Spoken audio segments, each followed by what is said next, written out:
8 years into my marriage, I looked at the happy little family my husband and son had become with the story's leading man, then coldly looked away. This was also the year I officially chose to unlink from the system. The erasure process began. I only had 1 year left. Just as I was looking for a quiet place to wait for death, my cold and heartless husband suddenly called, his tone uncharacteristically meek. "The kid misses you. Can you come home?" I ran my thumb over the rim of my cup and looked at the handsome man sitting across from me. "Did you need something?" I asked. "Leo, are you still not willing to give up on Ethan?" The man asked, stirring his coffee with a deliberate slowness, as if he were the rightful spouse here to confront the other man. I didn't know whether to laugh or cry. The whole world felt utterly absurd. Ethan was supposed to be the second male lead, but because of my interference as a transmigrator, Owen, the story's actual protagonist, had become fixated on him. When I didn't answer, Owen smiled. "Leo, I was playing with Benny yesterday, and he told me he could accept having another dad besides his daddy." I asked him what kind of dad he wanted. Guess what he said? What else could he have said? Owen's gaze was already full of mockery and scorn. Benny had disliked me ever since he was old enough to understand. He resented that I wasn't a woman, complaining that everyone else had a mom and he didn't. I remembered the fear and humiliation I felt when the system put him in my belly and suddenly realized just how pathetic my life was. I may have gotten 8 more years, but I'd been living like a ghost, not quite human, not quite dead. I stood up, not wanting to say another word to him. "Leo, stop clinging to what isn't yours. Give him back to me. Okay?" Owen said, suddenly grabbing my arm. I was so sick of it. I shook his hand off. "What's all the drama about now?" A familiar voice came from behind me. I turned my head and saw him, of course, the husband I knew so well and not at all. Owen rubbed his wrist, his voice a forced whimper. "Ethan." Ethan's scrutinizing gaze landed on me. Suddenly, I couldn't say a word, so I just shut my mouth and brushed past him. Why did it take me so long to learn that 1,000 of my explanations could never outweigh 2 words from someone else? To my surprise, Ethan followed me out. We stood there, a few feet apart, just looking at each other. He was silent for a moment before his voice came out. Calm. "What are you doing here?" What was I doing here? "I was summoned by your good buddy." "And what about you, Ethan? Why are you at a coffee shop so far from your office in the middle of a workday?" "Getting coffee." I heard myself give him that answer. "Right. I was also, you should probably go back inside." I cut off his hesitant words and gave him a slight smile. "If you wait any longer, the coffee Owen ordered for you won't be any good. Because after a while, the dregs that settle at the bottom turn bitter and foul." He stood there, not moving. I was the one who turned and walked away first. It was the first time I had ever actively left him, but it certainly wouldn't be the last. I sat on a park bench watching all sorts of people walk by. I remembered how, back when I was really sick, I used to love watching the passers-by from the tiny window of my hospital room. Except back then, my illness had kept me sheltered from the world. I didn't understand how fickle people could be, or that the normal, healthy heart beating inside another person's chest, so different from my own, could change from one day to the next. A lover's heart changes, your child doesn't love you. It was the oldest cliché in the book, but it still left me lost and heartbroken. After sitting there for a long time, my phone suddenly rang. The caller ID read, "Ethan, where are you?" Benny called me and said you're not home. "Owen is coming over for dinner. You should go back and make a few dishes. He likes your cooking." I said nothing and hung up.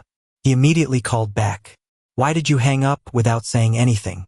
His tone was heavy, impatient. I asked him softly, "What do you want to hear from me?" "Okay, I'll be right back." "Or do you want me to ask what Owen would like for dinner tonight? Just like I always had." "What's that supposed to mean?" His voice was surprisingly cold and flat, as if I had said something terribly wrong. "Ethan, just give me some time to myself. I have things I need to think about." The person on the other end was quiet for a moment, then agreed. "Fine, but be back before 9, or no one will open the door for you." After the call ended, the system couldn't hold back anymore.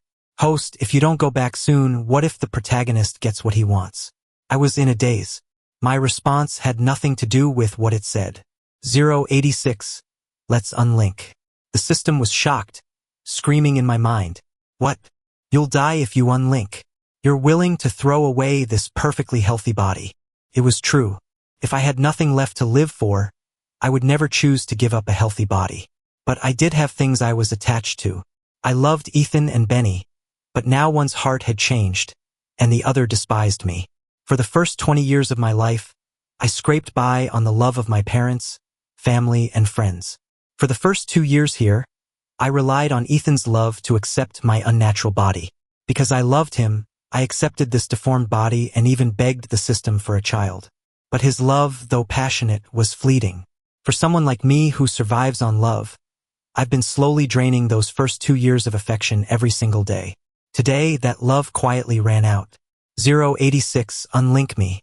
The sound of 086 pleading was drowned out by a noisy, mechanical tone. Host has expressed the desire to unlink. Connecting to headquarters. Unlinking successful. Erasure process initiated. System 086 requests a delay of the erasure process for a period of 1 full year. Request. Approved. Thank you, 086. The last being in the world that cared about me was gone, just like that, on an ordinary day. Tears I hadn't shed in 8 years streamed down my face like a broken string of pearls. As I cried until my vision blurred and my head spun from lack of oxygen, something suddenly brushed against my leg. I wiped my tears away and saw a scrawny little cat. I'd always loved small animals, but my illness had prevented me from ever touching them. I had mentioned it to Ethan when I first came here. He just frowned, and I dropped the subject. I carefully wrapped the weak little cat in my jacket. Can I keep you? A man and a cat could make a home. Even if I don't have much time left. By the time I got back to the Tang family house from the vet with the cat I'd found, the sky was completely dark. When I stepped inside, I realized how lively the house was. Ethan, who usually disappeared into his study the moment he got home, was chatting happily with a handsome man. And Benny, who always wore a cold little pout, was cheerfully clinging to the man's side. Oh, it was Owen. Seeing the three of them looking like a happy family, I was surprised to find that I felt almost nothing. It wasn't like before, when I'd have to go over and make a nuisance of myself just to complete the mission. I quietly changed my shoes, picked up my things, and walked inside holding the little cat. It was Owen who noticed me first. "Leo, you're back," he called out. His tone was so natural, as if he were the master of the house and I was just a visitor, which wasn't far from the truth, I guess. I turned my head and gave him a nod. Without looking too closely at anyone's expression, I went straight upstairs. Owen's voice was uncertain. Was Leo holding a cat? Ethan's expression cooled. Yeah, it looked like it. Owen hesitated. Benny's still so young. Having a cat around, could it be? Benny, or rather Benedict, huffed. I hate fluffy things. What kind of man likes stuff like that? Ethan frowned, though it was unclear who he was trying to reassure. I'll go talk to him in a bit. I fed the little cat and set up his small bed. Then I sat cross-legged on the floor, playing with him.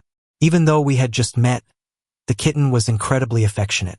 The vet had said that stray cats who have been hurt a lot are usually wary of humans. For him to approach me on his own must have meant we had a special connection. I thought so, too. My eyes crinkled as I smiled, my voice softer than it had ever been. Should I give you a name? How about Izzy? Izzy burrowed into my lap, letting out a soft, sweet meow. It made my heart melt. I gently stroked Izzy's bony back, afraid to use too much force. When Ethan came into my bedroom, I was cooing sweet nothings at the cat. Baby, look what this is. It's a string. Oh, you like it, baby? Ah, good baby. Come get the string. Ethan stood in the doorway, thinking that he hadn't seen his partner look so alive in a very long time. But then he thought of his son and finally spoke. Get rid of the cat tomorrow. Benny doesn't like it. The smile vanished from my eyes. The hand dangling the toy slowed. Ethan finished what he had to say and turned to leave. But then he heard a voice behind him, colder than he had ever heard before. No, if he doesn't like it, he can stay away from me and the cat. Ethan spun around, his brow furrowed deeply. What did you say? I said Benny doesn't like it. I picked up the cat and stood, turning to face the man in the doorway. And I said, if he doesn't like it, he can stay away. Is that so hard to understand? Ethan probably couldn't comprehend how his usually obedient and timid husband had suddenly become a completely different person. I didn't give him a chance to figure it out. Are you done? I asked calmly. Then get out. It was the first time Ethan had ever been kicked out of a room in his own house by his own husband. His face turned even colder. He tossed out one last line, if you won't get rid of it, I'll find someone to do it for you. I don't want to see it here when I get back tomorrow. Leo, know your place. And left. I stroked the pitifully thin fur on Izzy's back. I'm sorry, Izzy, I whispered, feeling a pang of guilt. I'm sorry you had to hear that on your first day with me. Promise it won't happen again. The next morning, I woke up early out of habit. I walked into the kitchen, where Mrs. Wu, our cook, was already preparing breakfast. Mr. Lin, she said, greeting me warmly. What should I make today? I can prep it for you. Whatever's easy is fine, Mrs. Wu, I said casually. Also, do we have anything a small cat can eat? Oh, when Benedict came downstairs that morning, he heard his papa calling from the living room. Baby. Baby? Come on, time to eat. Benedict frowned in annoyance and muttered. I know. What are you yelling for? But when he got downstairs, he realized I wasn't calling him at all. I was bent over, calling for Izzy, who was hiding from the unfamiliar surroundings. I didn't even react when Benny answered me and came down the stairs. At my call, Izzy hesitantly emerged from under the table. I immediately showered him with praise. Good boy, Izzy. Whose good little baby are you? Benny's face soured. Can you talk normally? It's disgusting, he sneered. And why hasn't that cat been thrown out yet? It's so ugly. I no longer cared what he said, but I was afraid Izzy would hear it and be sad. So I softened my voice again. Don't listen to that, Izzy. You're the prettiest, best boy. Izzy is Daddy's best little baby. Seeing that I was ignoring him, Benny immediately got angry. Mimicking his father, he spoke to me with arrogance. I'm talking to you. Are you deaf? The noise hurt my ears. I turned my head, my face cold. You're being loud. Can you shut up? You're scaring my cat. Being yelled at by me for the first time. Benny's eyes widened in disbelief. You yelled at me? I looked away, annoyed, unwilling to look at the child any longer. Whatever. I'll just pretend giving birth to him was another emergency surgery. No matter how much Benny acted like his father, he was still just a 6-year-old. After I said something so harsh, he was completely at a loss. Tears welled up in his eyes. But Benny was still stubborn. I'm gonna tell Daddy you bullied me. I'm gonna make him throw your cat in the trash. The child had always been like this, used to being the center of the universe. I lost the last of my patience, picked up my cat and headed upstairs. As I passed the furious Benny, I unconsciously muttered my thoughts out loud. So annoying. Benny couldn't hold it in any longer and burst out crying with a loud wah. Chaos erupted downstairs. I walked into my bedroom and closed the door. Eventually, Ethan came downstairs and things quieted down. A little while later, there was a knock on my door. Ethan stood there, his face cold, looking at me as I sat engrossed in petting my cat. Go talk to Benny. Apologize to him. I looked up with no intention of answering his demand. Let's get a divorce. Ethan sighed. What is it this time? Is it that hard for you to apologize to Benny? Or is it because of this cat? Leo, you're an adult. Stop being so childish. I expected this reaction, so I wasn't in a hurry to explain. I presented my case calmly and sincerely. When we got married, you said you'd give me a settlement if I ever wanted a divorce, and we'd part on good terms. Does that offer still stand? Ethan didn't take me seriously, but he was tired of my theatrics, so he played along. It stands. If you really want to leave, I'll add more money to the card I gave you. If you run out, just ask me for more. Ethan thought that after he said this, I would feel cornered and obediently go downstairs to apologize to Benny, just like every other time we fought. If my apology was sincere enough, Ethan thought, he might even consider my request to keep the cat. After all these years of marriage, he had rarely seen his husband smile so happily and freely, but he should probably pick out a prettier, purebred cat for him. The one he brought home was too thin and ugly. It would be easier just to get a new one. Okay. What? Ethan snapped back to reality and looked at his husband. I said, okay. I stood up, holding the cat. I hope you can give me some time. I'll move out as soon as I find a new place. In the meantime, find a time when you're free so we can go get the divorce papers. Ethan's patience ran out, and he looked agitated. Can you stop being so unreasonable? Benny is your son too. Don't you care about him at all? I don't. I stroked the cat, feeling calmer and more detached than ever before. Ethan's perpetually stern expression changed. He still didn't believe I had suddenly let everything go. So you're just going to abandon me and our child to go live on your own? Leo, are you cheating on me? I'd never heard him use such a sarcastic tone or make such a petty accusation. I looked up, slightly surprised. Of course not. Ethan's composure slipped. He stared at me intently. I continued, I just don't want to waste any more time on you two. Our marriage was one of convenience, with no feelings involved. The child isn't close to me now. There's no reason for me to stay here anymore. Ethan repeated my words, one by one. No reason to stay? I looked into his dark, inscrutable eyes and repeated, just as deliberately, that's right, none. That day, Ethan just told me to think it over carefully, and I began my housing search in earnest. With enough money, finding a suitable place was quick. I saw a place once, liked it and paid for it. All that was left was the divorce and packing up Izzy's things. But Ethan suddenly seemed to become incredibly busy. I wouldn't see him all day. When I texted him, he'd always reply that he was busy and we'd talk when he got back. So I decided to just move out first. It didn't matter if we couldn't get the divorce finalized. I'd be gone in a year anyway. As I was packing Izzy's things, Benny walked in. The child had been sulking for days, refusing to say a single word to his papa. He'd been planning to unleash all his frustrations when his papa finally came to coax him. But after waiting for so long, all he got was an increasingly cold house and a papa who treated him more and more like he was invisible. He was still just a child. Even if his views had been twisted by certain people, deep down he couldn't let go of his own father. As it happened, his school had a parent-teacher conference coming up.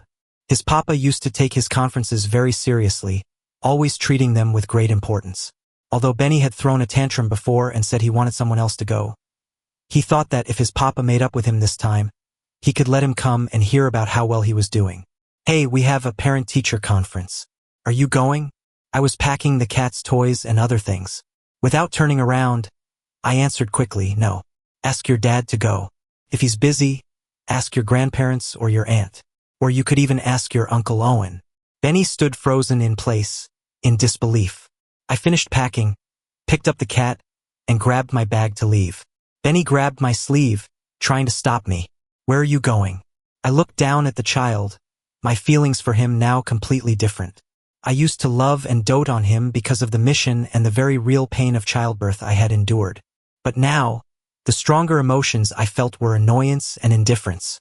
To be honest, he wasn't really mine and Ethan's child, just a packet of data implanted with the Tang family's genetic code. And every time I looked at this child, I was reminded of the fact that I was no longer a normal human, but a freak. So I told the boy, I'm divorcing your dad, and I'm moving out now. From now on, you can pretend you never had me as a father. Ethan hadn't dared to go home for days. The memory of Leo's calm, resolute expression was enough to make him fall apart. For 6 years, he had kept that secret buried in his heart. 8 years had been long enough to make him believe, deep down, that Leo would never leave him. But Leo's sudden change and unwavering resolve sent a wave of panic through him. It felt as if the secret that had bound them together was about to disappear. In his dreams, 1,000 times over, the secret would vanish, and Leo could become his real husband. But the reality was that the secret was gone, and Leo was leaving him. Ethan's heart throbbed with a pain so sharp he clutched his hair, unable to bear it. Just then, his phone rang. It wasn't the special ringtone he'd set for Leo. Ethan answered without looking at the caller ID. A child's breathless sobbing came from the other end.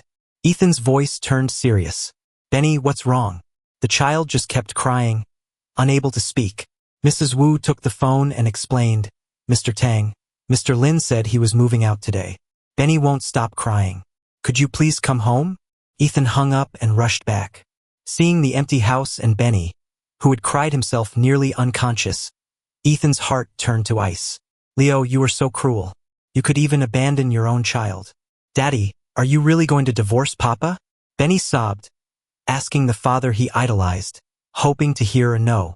But Ethan just knelt down and patted Benny's back comfortingly. Benny's sobs grew louder. No, please, Daddy. I promise I won't hate Papa anymore. Just make him come back. It's my fault, it's all my fault. Ethan still didn't speak. He just silently hugged his son. Son, we have no bargaining chips left to keep your Papa here. He's so ruthless. He can walk away from 8 years of a relationship without a second thought. What can we do? Benny cried himself to sleep. But in the middle of the night, he developed a high fever. Ethan rushed Benny to the hospital. He hesitated for a moment over his contact list but couldn't bring himself to make the call. It was late. Ethan had to stay with Benny at the hospital alone. Even with all the perks of the hospital's VIP service, Ethan felt a profound exhaustion. The next morning, his mother, Linda, arrived at the hospital as soon as she heard the news.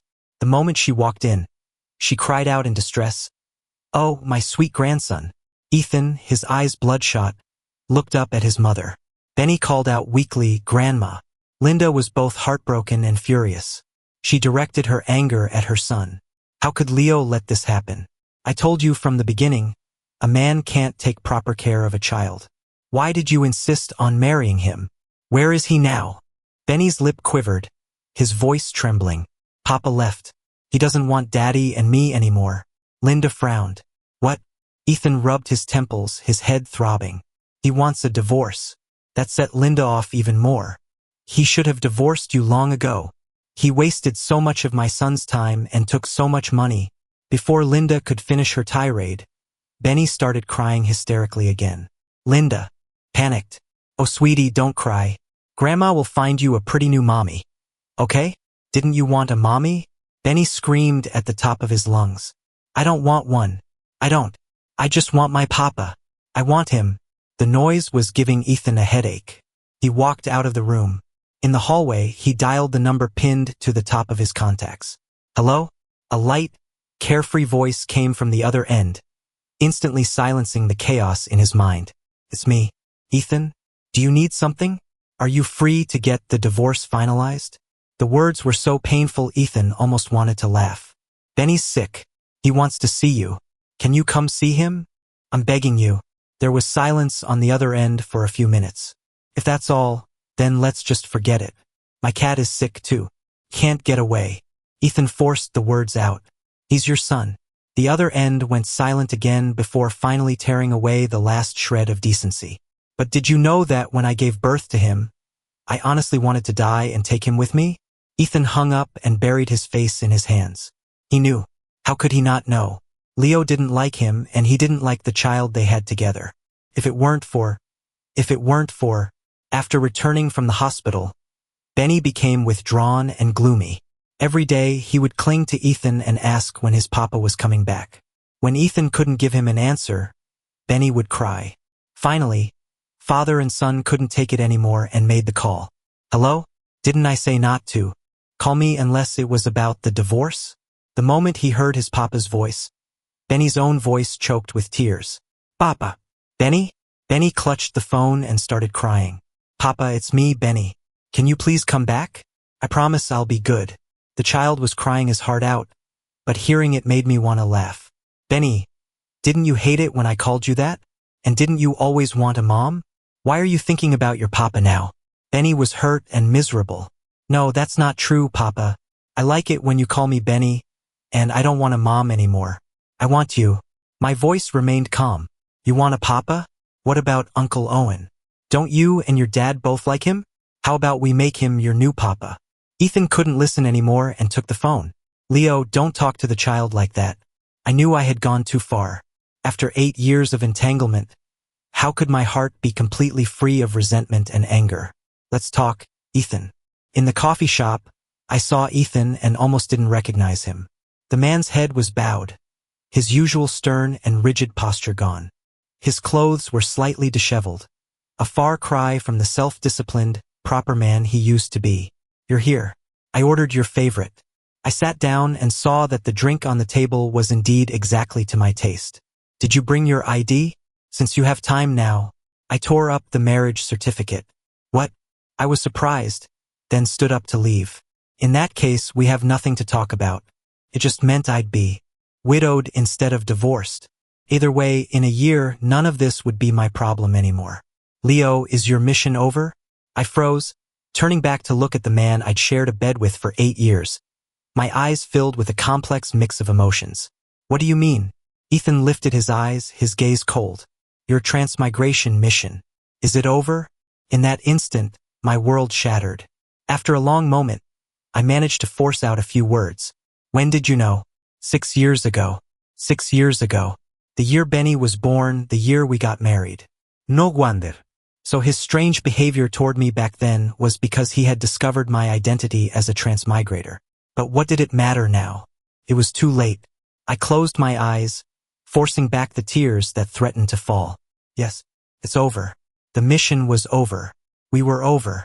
I stumbled as I pushed open the coffee shop door, wanting only to escape back to my little apartment. But Ethan chased after me and wrapped his arms around me from behind. I flinched, a visceral reaction, and couldn't stop myself from screaming, "Get off me! Don't touch me!"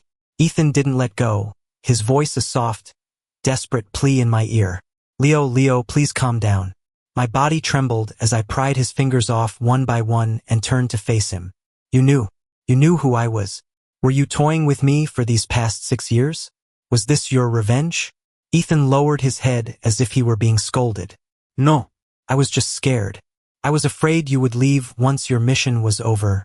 I don't want to be without you. My lips trembled, a lump in my throat making it impossible to speak. He didn't want to lose me, so he neglected me for 6 years. He didn't want to lose me, so he let others, even our own child, bully me for 6 years. I wanted so badly to grab him by the collar and scream.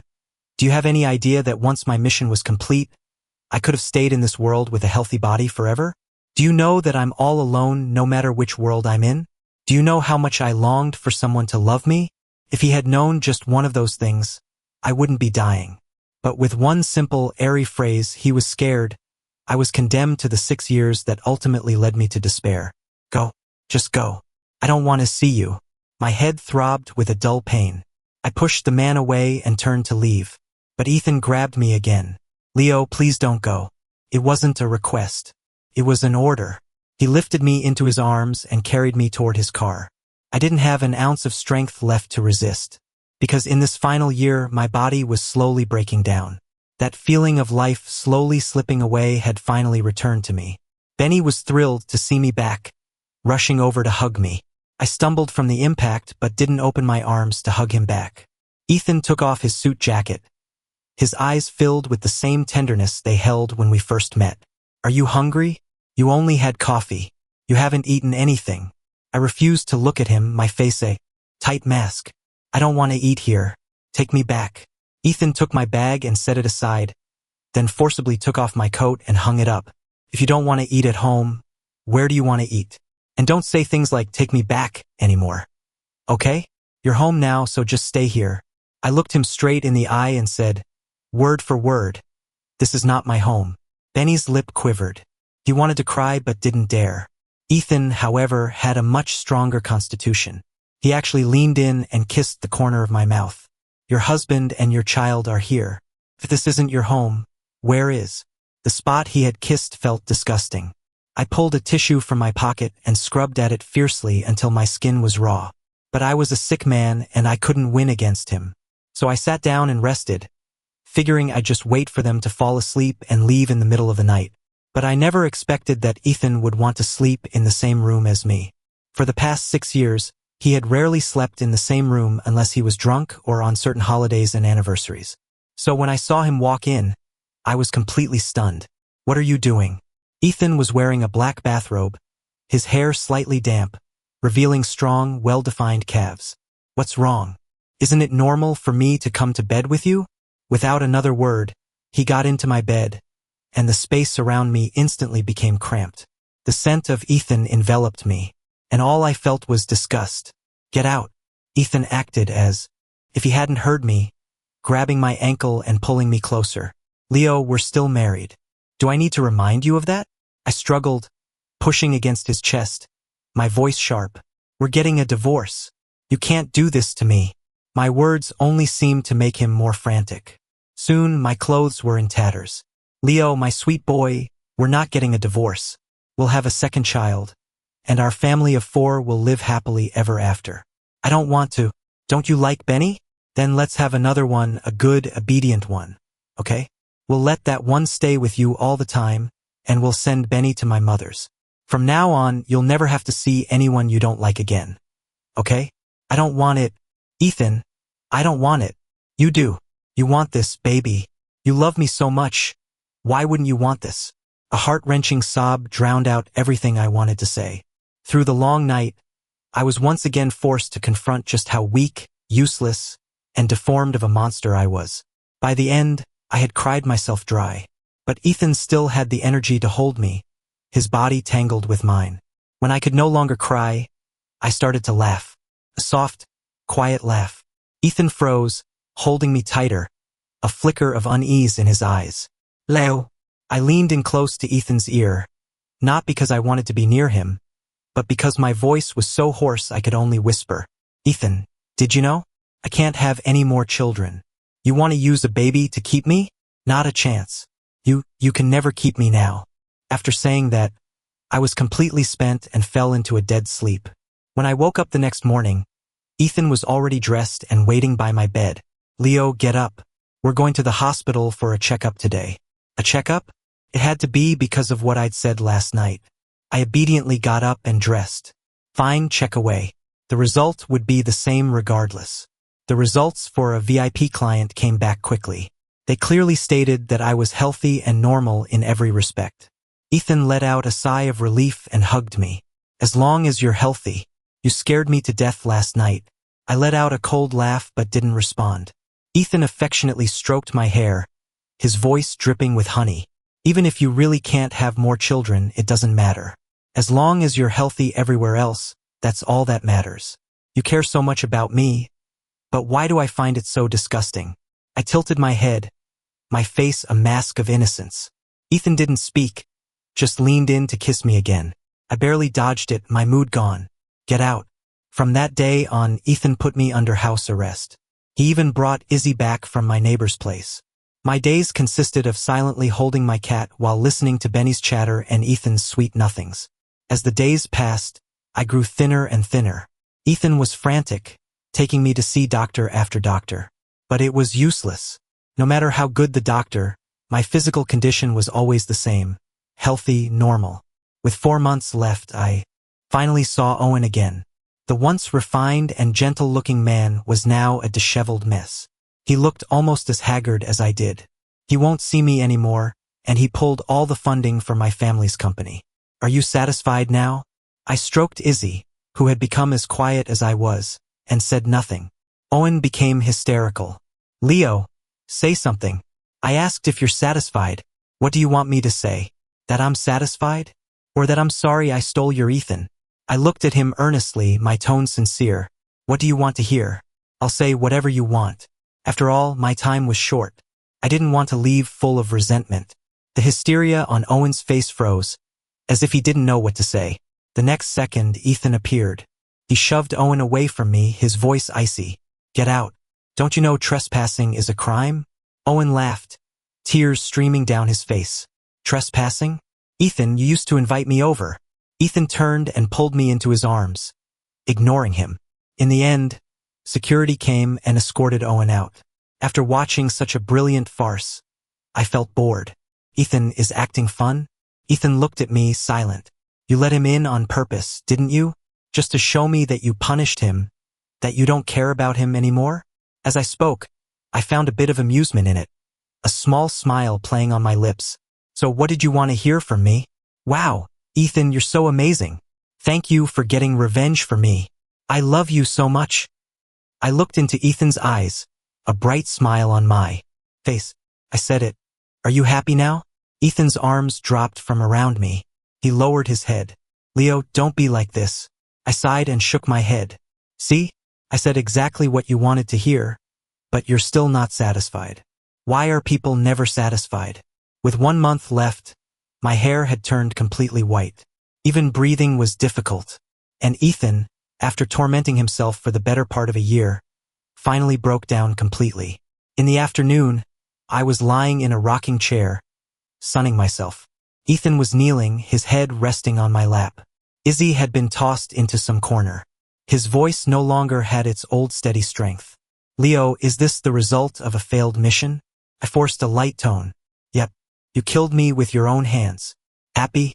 I didn't know. Leo, I didn't know it would be like this. I just wanted to. Cough, cough. I'm sorry. In the end, I still couldn't make it through that final year alone. I was bored. So bored I didn't see the point in living anymore. System detection. Host's will to live is 0. Initiate early termination of process. I opened my eyes and made one last request to Ethan. Bring Izzy here. Ethan didn't get up. He just nuzzled my knee again. Isn't it better if it's just me with you? I closed my eyes again, but the next second, I felt a weight on my lap. I opened my eyes. Izzy had jumped up on his own. He let out a mournful meow. Ethan had been about to shoo him away, but after hearing that sound, he slowly lowered his hand. I smiled, stroking the cat's back, and closed my eyes in peace. Yes, end it. Ethan seemed to realize what was happening. He slowly sank to his knees, his head bowed low. The husband of the Tang family heir passed away. He was 29 years old. His grieving spouse followed him in death the same day. Headquarters connecting. System 086 requests voluntary demotion and reassignment of host. Detected that selected host's consciousness has not been erased. Redeployment approved. Host name Leo. Binding system 0086. Binding successful. I didn't know how long I had been asleep. I opened my eyes again. A familiar hospital room, a familiar little cat. I smiled and picked up the now plump little cat, stroking him again and again. Hello, 086. Is 0086 now. And please just call me Izzy. Calling me by a number feels so cold. I'm not like those heartless guys at headquarters. Okay, Izzy. Ethan's POV, he was gone. Without a sound. I never got the chance to tell him I loved him. I never got the chance to properly apologize. The moment he left, I didn't cry. I just felt a part of my heart go missing. So I took a pair of scissors and plunged them into my chest to fill the hole. It seems the debt I owe him can only be repaid in the next life. Heaven had mercy on me. Even though my sins were unforgivable, it let me see him again in another world after I died. He was still so thin, but his face wore the smile I remembered, his life growing bright under the sun. My consciousness was about to fade when his cat suddenly jumped over. I knew it could see me, so I said to it, "Can you please tell him for me? I'm sorry. I love him." The cat flicked its tail and, unbelievably, spoke. "He doesn't need your love anymore." I stood there stunned for a moment, then broke into a smile. "That's good, then. That's good."